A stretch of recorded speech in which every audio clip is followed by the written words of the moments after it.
You can't give what you don't have. When you are talking about integrity, you are really talking about the real person, who that person is. When you talk of integrity, you talk of honesty. To be honest. And to be honest means to be trustworthy, to be truthful. And politics is science and art of government. Politics is about the people. Yes. And if you talk about it in a deeper sense, it has to do with how people take decisions on how to lead themselves.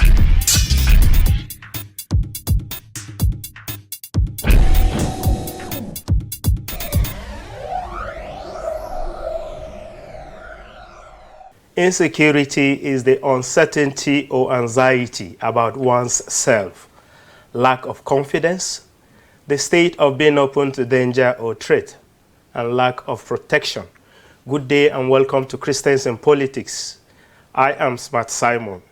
We cannot fail to talk about insecurity at this crucial time in our country. So today we shall be discussing the topic, State of the Nation Insecurity. And I have with me in the studio to discuss the topic, Air Commodore Darlington Abdullahi, retired, PhD, Vice President, Alumni Association of the National Defense College, Abuja, and Venerable Joseph Unwaya, JP, Director, Civic and Political Affairs, Church of Nigeria, Anglican Communion. You're welcome, sirs. Thank you for having us. Pleasure. Let's take a look at this video before we start the discussion. Please stay tuned.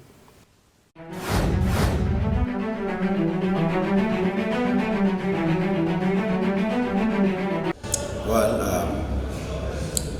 the state of insecurity, as you said, is really ongoing in the Northeast. Although there is relative calm, but then there is no absolute security in the Northeast. We can still hear of Boko Haram, and we can still, the impact of their activities are still ongoing, particularly in some villages all around Borno State and in the Northeast in general. And this insecurity thing is a very important thing for us to tackle as a nation, because there is no alternative to peace. Peace is fundamental in every human sector, whether being in governance, politics, or being in religion, or in economic times. But actually, we may also want to really look at it, what brought about insecurity in this country, particularly in the Northeast. Actually, it is about religious extremism, particularly of the Boko Haram, who came and they started preaching a new kind of Islamic faith and practice. They went to the extreme, killing people, causing insecurity. Another aspect of it is, another version of it is also what I will call economic extremism. People want to make it by all means. Now we can now experience these kidnappers who are kidnapping people to make the money.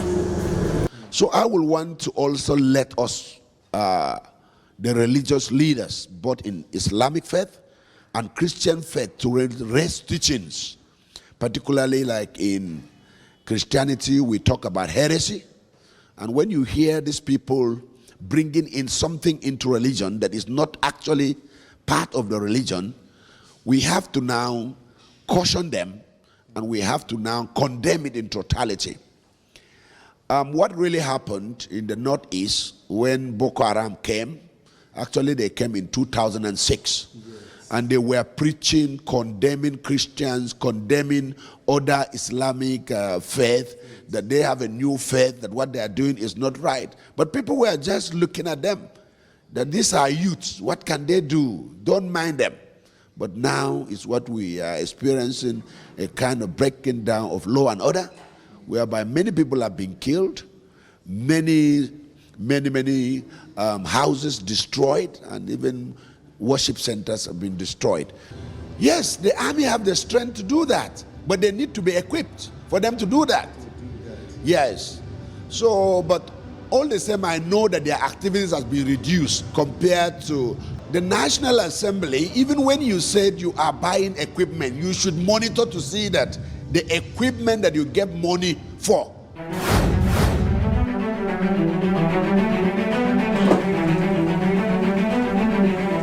Viewers, thanks for staying tuned. Let's kick off the discussion by discussing the causes of insecurity highlighted in the video we watched earlier. And I would like to start with the Air Commando. According to the speaker from the video we just watched, he mentioned economy and religious extremism as the major causes of insecurity. Do you agree with him, and give us reasons for your answer? Thank you very much. I appreciate the fact that you are starting with this particular aspect, that is talking about extremism in whatever form, be it economy or religious or whatever. The fact is that you need to take it slightly beyond extremism as it is, and that is, you're talking about violent extremism. Okay. Because you can, people can see extremism from different perspectives. That is, I mean, you have your religion, and as far as you are concerned, it's nothing but your religion. But must that interfere with another person's faith? No, it shouldn't. You know. So when you become violent, then it becomes a major problem, and that is for the same reason that the United Nations, came up with its own action plan, to prevent and counter violent extremism, globally, and has also encouraged nations, to come up with their own action plans as well to prevent and counter violent extremism. In Nigeria, we have our own action plan as well. Has been put in place, and copies are available. They are even online. Anybody can access them.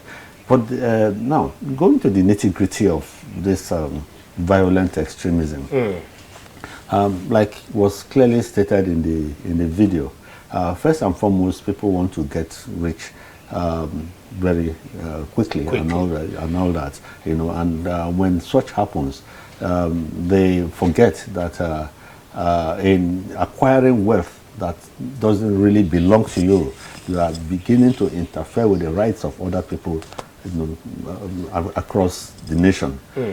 That's on one side. But for an individual that has been so deprived of his rights, deprivation, that's where the major issue now comes in, because they have the other party has tried to take so much beyond what belongs to him, but you are depriving other people, and by so doing, you are now pushing them to the wall, and as human beings, they will bounce back. So we begin to see a situation in which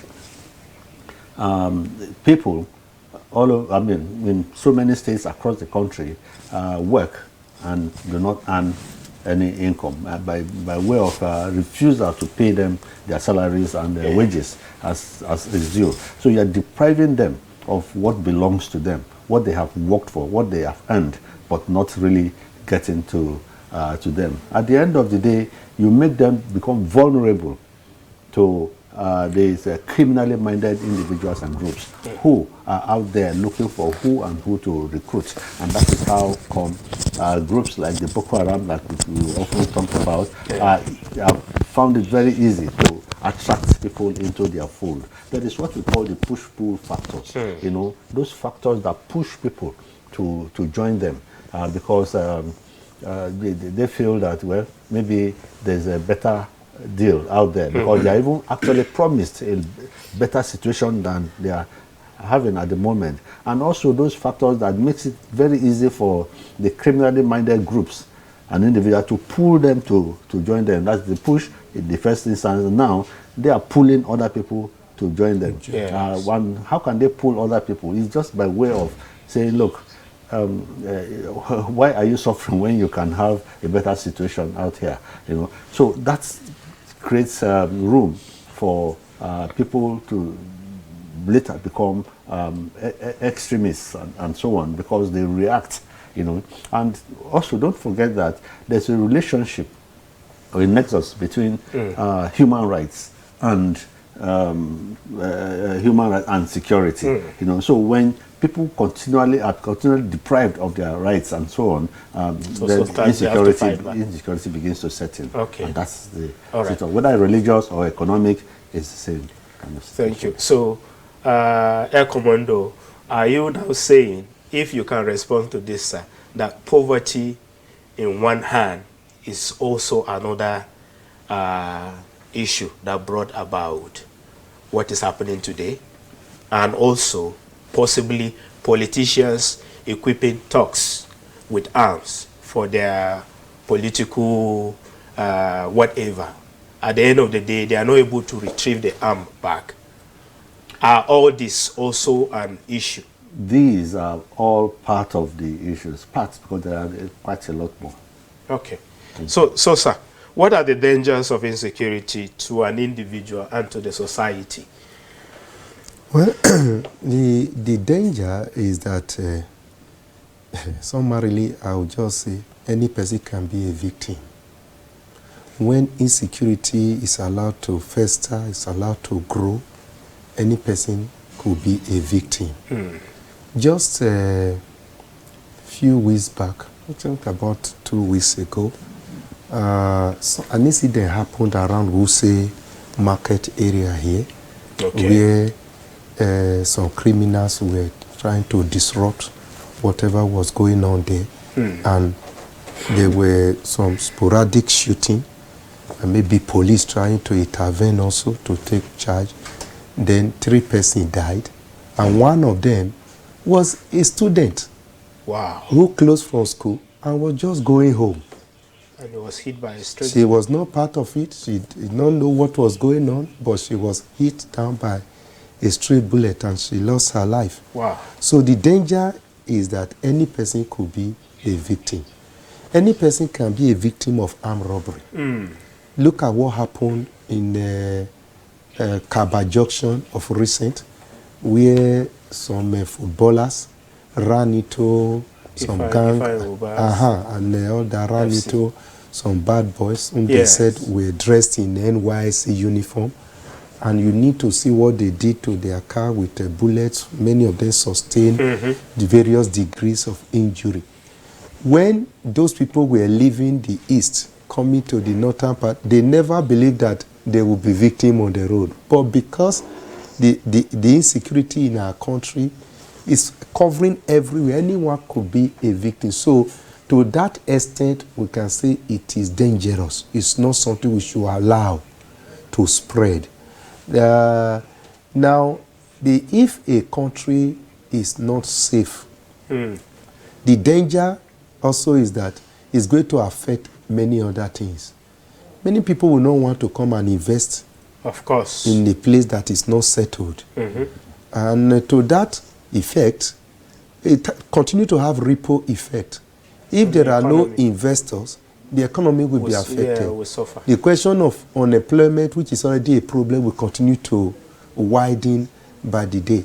And all these are dangerous. And once there is unemployment, it will create more insecurity, because human beings must eat. Of course. Yes, human beings must eat somehow. The survival instinct. Yes, so as much as we are preaching that people should not go the other way, go the wrong way, go on the line of violence because they want to survive, but you discover that the human beings must survive somehow. It's not everyone that have the moral strength to be able to say, no, even though I am hungry, this is bread here on this table, it's not my own, I should not, I rather be famished than to take what does not belong. It's not everyone who will have that moral discipline. That's true. So insecurity is dangerous any day, any time, and it becomes more dangerous when it is allowed to get out of proportion as it is now. I'm emphasizing allowing it to get out of proportion. Look at the way Boko Haram was handled. The issue of Boko Haram was handled at the beginning. You remember there was an episode in which I spoke on this, the way we handled this Boko Haram with no kiss glove. Number one, when this thing was coming up, they say, just leave them. It's just, that's what the bishop was saying. Yes. If they were nipped on the bud, we won't be where we are today. That's true. That is number one. Then, when eventually they had gone out of the expected limit and they were bombing churches, doing this, instead to stop them immediately, deal with them decisively. People were trying to bring in religious coloration into it. So we're talking with sentiment. Then, if you remember, during the administration of President Goodluck Jonathan, he wanted to take these people up in a very hard manner to stop them. There was serious voice from religious leaders, high-class religious leaders and political leaders in the far north, saying that what government is trying to do is to reduce the population of the northeast because of the upcoming election, which was not. So it was allowed. The government then had to slow down. Then this thing spread so much until they started pegging their flags everywhere. So we should not always play with this thing. Look at the issue of herdsmen versus farmers that has gone so deep now and is so rooted. It has spread criminality all over the country. When it started, it was not handled the way it's supposed to be handled. Only God knows whether even today, whether that matter is being handled the way it's supposed to be handled. No, when people kill and maim, destroy other people's property, they commit arson, then you just play it down, say it's herders, in fact, they will even use farmers, herders, Christ, and just play it down as if it's a minor thing when people have lost their life. See, what that does to criminals, it only emboldens them. Yes. When they believe they can do something and go free with it. Thank you so much, sir. In fact, in other serious countries of the world, the moment they hear of insecurity, government do everything possible. And Americans will say, we cannot negotiate with terrorists. They will do everything possible to ensure that they bring the situation down. But in our own case, we have allowed politics, we have allowed religion into it, and that has not helped at all. And exactly. Now, Air Commando, do you think our government and security agency, which you belong, have done very well in combing the insecurity in our nation?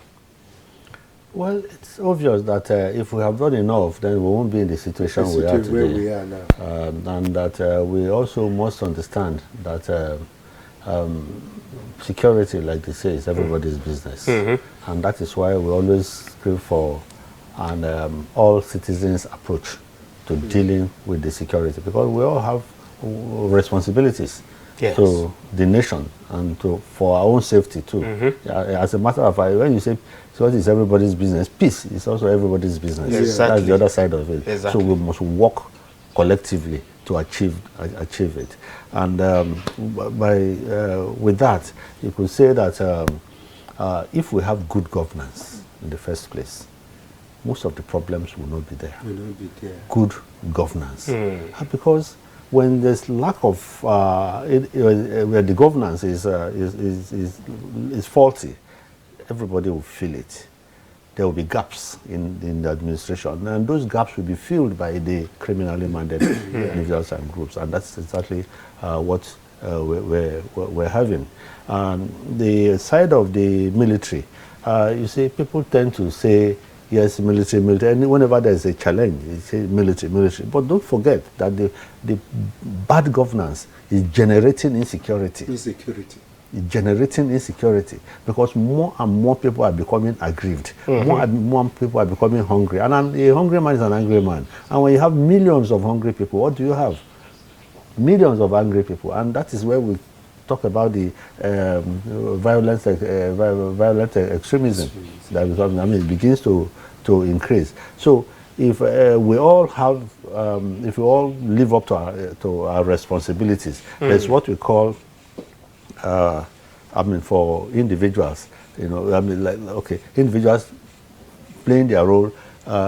We have people who employ a lot of people, you know, and that is trying to reduce the level of unemployment within society, and that's another way of reducing the level of poverty. Because when people are busy, yes, people are busy. They are not likely to. A man that has worked all day goes to manages to eat, he's probably going to bed straight, and then the next day thinking about going to work and all that. But when he's idle, he becomes a devil's workshop. Exactly. So there are so many unemployed people, so many idle people within the society, so many people who have become so desperate, you know, to survive. And I tell you one thing, like they say, there are two kinds of desperate people, you know, when it comes to that kind of, there are those who are weak-minded.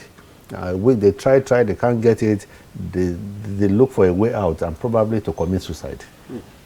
That's why you have suicide cases. So, and then there are others who are strong-minded, and they look around and say, no, we're all Nigerians, we're all born into this country. We will take it on those who take it by force. Yes, they will take it by force from other people. And by so doing, you know, they go all out to perpetrate a crime one way or the other, and so on. So the best thing is that individuals have their responsibilities, the government has its own responsibilities. Then the armed forces that are agents of the government also have their own responsibilities. But the responsibility of the armed forces depends a lot on how well the governance issue, you know, is sorted out. Because if you don't equip the armed forces, they will not be able to perform appropriately.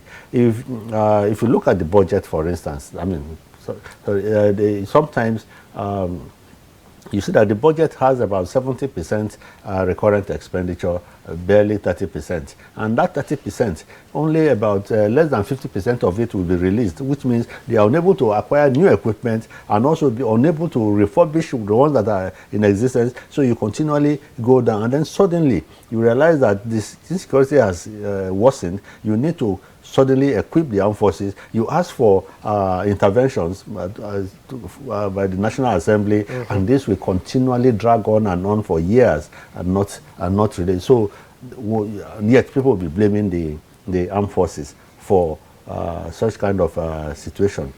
That is something we have been living with for quite some time. So we must be able to do that. Still on the issue of governance, we must remember that states and local governments were created to take governance closer to the people. You know, and when government is closer to the people, people begin to feel that they are part of the system. And like Martin Luther King Jr. stated, he said, when someone in any society begins to feel that he doesn't have a stake in that society, that is deprived and so on and so forth, he consciously or unconsciously begins to destroy that society. And that is also going on. So we have had efforts being made to ensure that local governments become functional. They are self-accounting and all that. This must be made to work. This must be made functional, because so that, I mean, local governments need to take their place in the society as the closest source of governance to the people, you know, and that's where the people can begin to feel that they are part of the system in which they exist, and then they can submit themselves. You know, the social contract provides that the government owes the people. You know, they have a responsibility to protect the people. They have a responsibility, you know, like constitutionally provided. The security and welfare of the people is the primary responsibility of the government. You know, so the government must be able to play that part, and the people must submit themselves too to the government to be able to, for the government to effectively govern them, as well, as long as all the things that are supposed to be done are being taken care of. All right, thank you so much, Air Commando. Venerable, are our security agency strengthened enough to tackle the problems of insecurity in our land? I don't think so. Talking about strength, in terms of even the numbers, there's shortage. that need to be, a big gap that need to be filled. For instance, when there was an attempt on my life by all these bad boys, the kidnappers, in September, it was then we discovered that there's really shortage of personnel. The church approached different arms of the police force. First of all, the DPO, they complained bitterly they don't have men to give to us. We went to Mopol, the same complaint that they don't have enough men to go around. And with this even increase of insecurity all over the country, they are overstressed. That is the truth. So in terms of strength, they need to be strengthened in terms of numbers. They need to be strengthened in terms of, then in terms of equipment. How do you measure the strength of an army? A police officer, I think that was one of the Sundays, I think the Sunday we normally go out to process, Palm Sunday. Yes, sir. Palm Sunday this year. We were to process around those villages around our church catchment area. So in the process, I discovered that the police officer that was paid to come and lead the procession was just on uniform, no gun, nothing. He was just walking. So I now call him and say, "What are you doing here now? You are something as myself. Yes. Without a gun in your hand, you are an ordinary person as myself. What are the criminals going to look at? And if there's problem, how are you going to even respond to make sure that you are able to keep the criminals away?" So what I'm trying to bring out here is that when you are talking about strength, it depends on the kind of equipment that is available to you. With the Nigerian military have complained over and over that they don't have enough equipment. So how far the country is breaching that gap is another issue entirely. We are aware of how money was released, and some people who are supposed to administer this money diverted it to different things for political use and for all other things that were not necessary. Those are being investigated. Some of them are in court, and we don't need to go into details. And since then, we have been told again now that, oh, they are trying to buy more equipment for the military. How far that is being handled religiously, I don't know. Nigeria need to wake up to strengthen our security, whether it is the police, whether it is the Air Force, the Navy, the military, the one on ground, the army. They need to strengthen them, because you don't go to war with empty hand. All right. Thank you so much. I must thank you. We will have to go on break now. And when we come back, we'll continue our discussion.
Viewers, we are glad that you are still there, and we want to continue our discussion.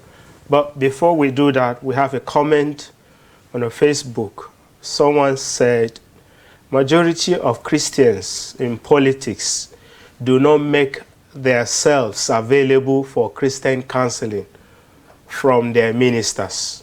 And this is coming from Rufus Akinwale, meaning that our politicians do not make out time to come to the church fathers, their clergy, to counsel them on how to go about what they are doing. In fact, what they do rather is to hit themselves as soon as they are in position. Coming to church becomes a problem to them. And as a result, a lot of things will not be right. And I strongly agree with Rufus Akinwale. Now we want to continue. Air Commando. Yeah. We were just talking about whether our security agencies are strengthened enough to tackle the problem of insecurity in Nigeria. Venerable was saying something on that, but we want to believe that we should hear from you. Yes, thank you very much. You see, it's important when talking about strengthening the security agencies to specify where possible problems are. Okay. You know, and that is to say, let us separate internal security from state security. Okay. And then human security. Okay. They are distinct areas. Okay. Internal security is the primary responsibility of the police and other paramilitary agencies. Like civil defense. Will work together, you know, to bring about law and order within the nation. And that is where we have a major problem. Because it is the gaps created in this area that has dragged the armed forces into internal security. And by so doing, it is now affecting the role of the armed forces in defending the state, that is Nigeria as a whole, you know, and so on, because they are now spread across the country, which shouldn't be. Now, the police force needs to be particularly strengthened. And when you have issues of insurgency, terrorism, as we're having in some parts of the country today, there must be synergy between the armed forces and the police and with other agencies as well. Because when, for instance, the armed forces succeed in chasing the terrorists out of a particular location, under normal circumstances, the police will immediately take over and so that those people do not come back to that place. And the armed forces will continue in their pursuit of those criminals until, I mean, but that is not the situation. Well, maybe there are improvements here and there, but you see also that the efforts are being made to increase the number of personnel of the police, you know, and so on. But what do we have?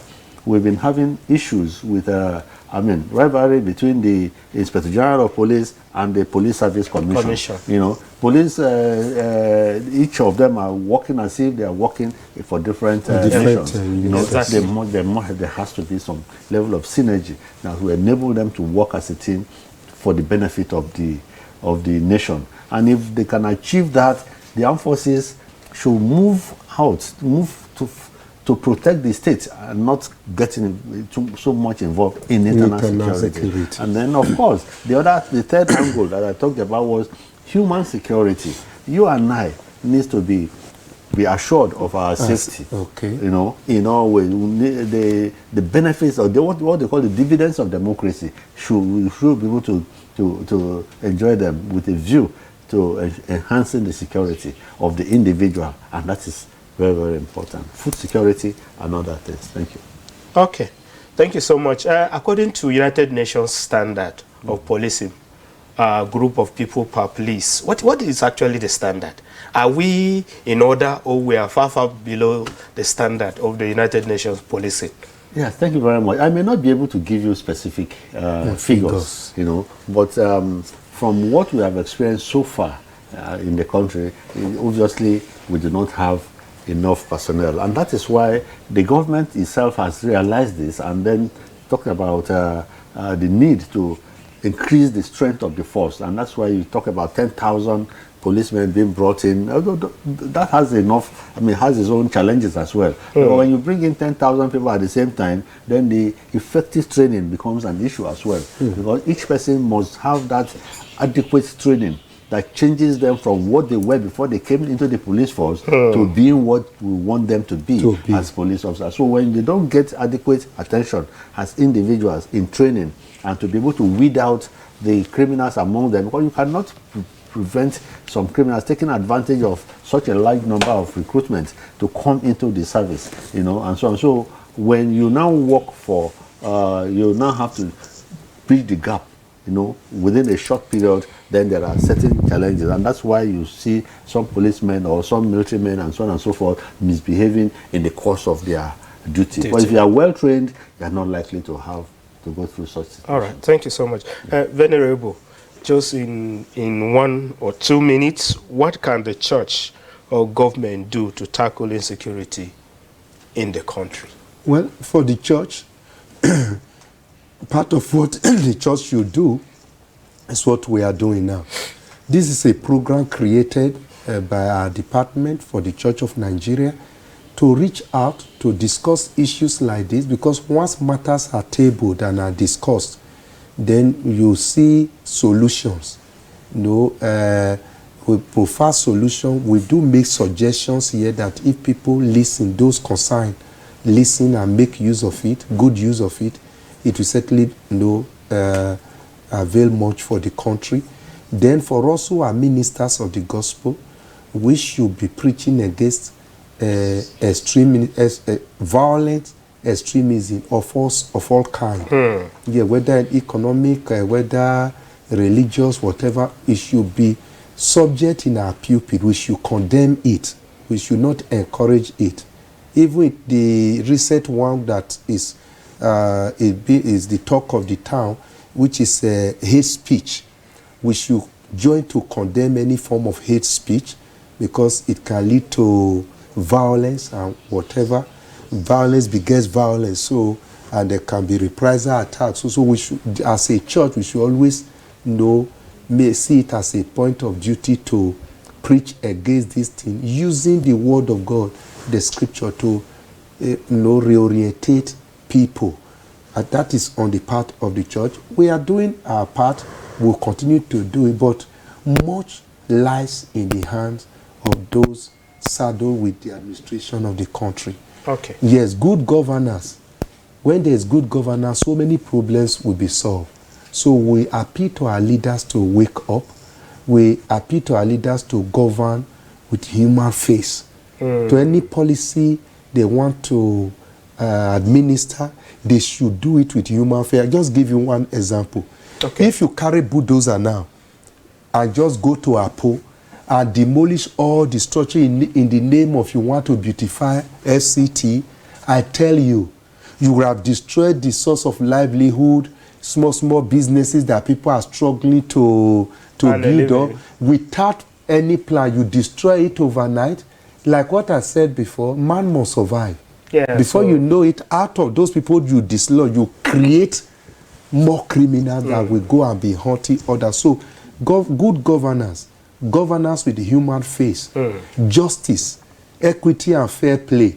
If all these things are watchword in governance, the problem of insecurity will be solved. And of course, let government consciously increase the number of our security personnel, whether the police or the army, and let them consciously buy equipment for them. All right. Thank you. Now, before we come to Air Commando, since you are from the National Assembly as their chaplain, do you think the National Assembly need to set up laws to reduce the cases of insecurity, or we have existing laws already? We have existing laws that will help us. I think the problem is lack of political will. Do we have enough laws to take care of any kind of criminality that we have today in Nigeria? Even the question of hate speech and all that, we don't need a new law. We have enough law. We have law to curb libel. We have, if I get up because I don't want to see Admiral's face, Air Commodore's face, and I just go and paint him black on the social media. That is defamation of character. Yes, he has the right to sue me to call for libel. By the time I pay dearly for it, I won't do such again. So we have enough law. What we need is, let's do away with unnecessary sentiment. If you commit a crime, I bring in the sentiment of religion. It's because I'm from certain place. That is why if you are from Yoruba and are from the north, I bring in the sentiment of ethnicity. These are the problems we have. All we just need is political will to do the right thing. Then those in the corridor of power, they should know, let there be human face. All right. Thank you so much, sir. Thank you so much. We want to get your last word on this program. What is your advice to Nigerians, the church, and the government in tackling insecurity? Thank you very much. I'd like to, let me start with the church.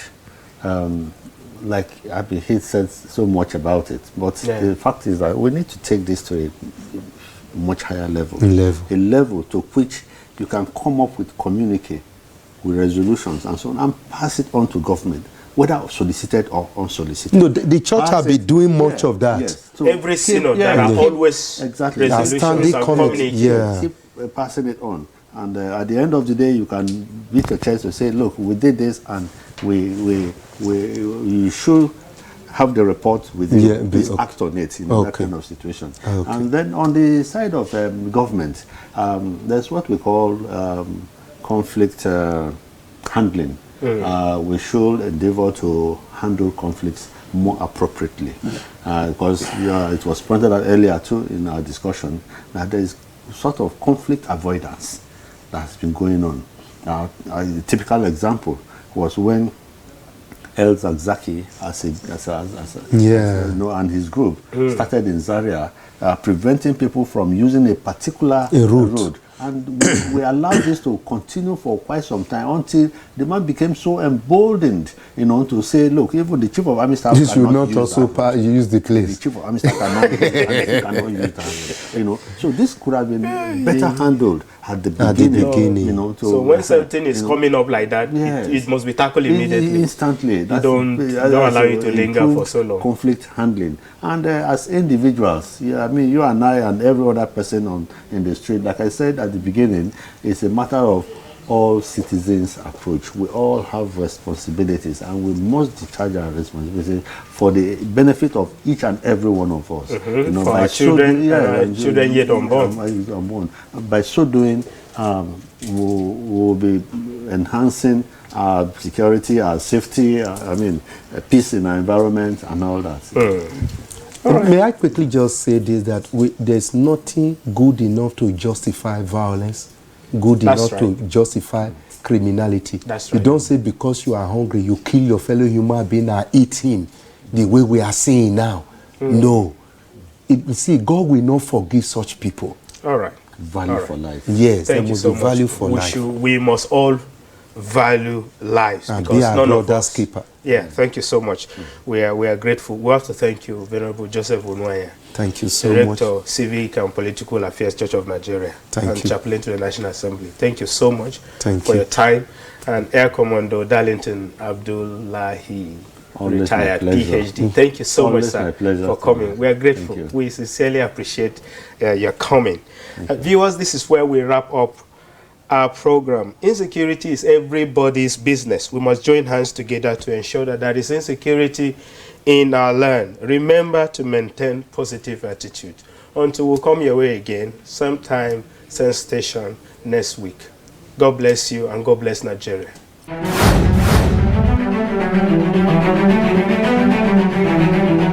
The views and opinions expressed on this program are those of the guests and viewers and do not necessarily reflect the views and opinions of the Anglican Cable Network Nigeria, ACNN.